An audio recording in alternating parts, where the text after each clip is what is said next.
গরুচোর সন্দেহে এক যুবককে গণপিটুনিতে হত্যার ঘটনাকে কেন্দ্র করে রণক্ষেত্রের চেহারা নিল এলাকা। পরিস্থিতি সামাল দিতে হিমশিম খেতে হচ্ছে প্রশাসনকে।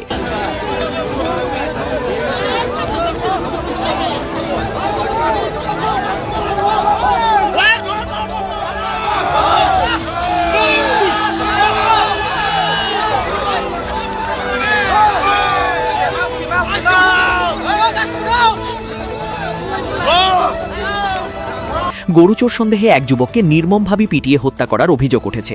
হত্যাকাণ্ডের প্রতিবাদে জনরোষ আছড়ে পড়ে এলাকায়।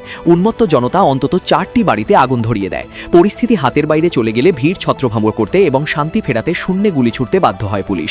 এই হিংসার ঘটনায় জড়িত থাকার সন্দেহে পুলিশ এখন পর্যন্ত 29 জনকে আটক করেছে। এলাকায় চরম উত্তেজনা বিরাজ করছে। পরিস্থিতি নিয়ন্ত্রণে রাখতে মোতায়েন করা হয়েছে বিশাল পুলিশ বাহিনী। বর্তমানে এলাকা থমথমে থাকলেও পুলিশি টহল জারি রয়েছে।